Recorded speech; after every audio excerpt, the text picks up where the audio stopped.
মাশাআল্লাহ। কন্ত দিই আমি মানে সেলুনের দোকানে কি লিখে যাবো, কত সুন্দর লাগতেছে আমার। এর লুকটা দেখাবো আর আমার এখনকার লুকটা দেখাবো, দেখেন।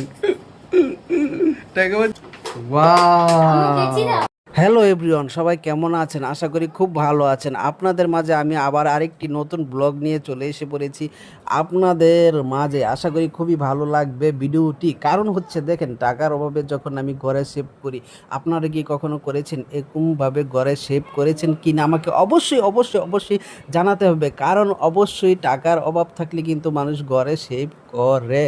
সেভ করাটা এত যে যন্ত্রণাময়, এত যে কঠিন, আগে জানতাম না। জানলে আমি ঘরে সেভ করতাম না। তারপরও কিছু কিছু সাইড দিয়া আমি পরিপূর্ণভাবে কাটতে পারেছি, কিন্তু কিছু কিছু সাইড দিয়ে আমি সঠিকভাবে কাটতে পারতেছি না। তাই একটু সহযোগিতা নিতে চাচ্ছিলাম ঘরের বউয়ের, কিন্তু ঘরের বউ রান্নাবাড়ি করছে।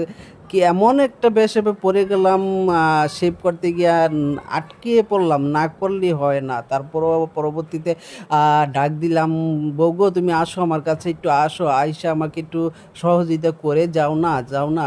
সে বলতেছে, না আমি পারবো না, পারবো না, আমি এখন ব্যস্ত আছি, আমি রান্নাবাড়ি নিয়ে ব্যস্ত আছি, তোমাকে আমি সহযোগিতা করতে পারবো না। যখন নাকি একটা ধমক দিলাম, তখন থরথরে কাঁপতে কাঁপতে আমার সামনে এসে পড়লো, আর এসে দেখেন আমাকে সহযোগিতা করা শুরু করলো। আপনাদেরকে এমনভাবে সহযোগিতা করে, আপনাদের ধমক শুনে অবশ্যই কমেন্টের মাধ্যমে আপনারা জানাতে পারেন। আর অবশ্যই আপনাদের লুকটা দেখাবো, শেষ মুহূর্তের লুকটা কেমন হতে যাচ্ছে। যদি ভিডিওটি ভালো লেগে থাকে অবশ্যই সবসময় পাশে থাকবেন। ভালোবাসা অবিরাম সবাইকে, সবাইকে আগাম ঈদ মুবারক। মাশাআল্লাহ। কন্ত দিই আমি মানে সেলুনের দোকানে কি লিখে যাবো, কত সুন্দর লাগতেছে আমার। যাই হোক, আমি আর আমার বউর সহযোগিতা আমি এখন শেভ করে ফেলছি।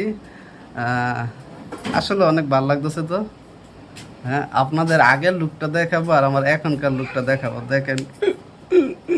টাকা বলছে 100 টাকা।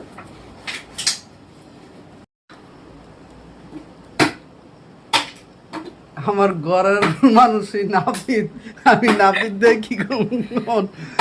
আল্লাহ আমাদের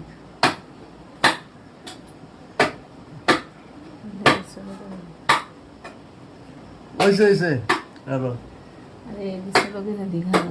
দেখছেন গাইস, আমার অলরেডি শেভ করা হয়ে গেছে গা।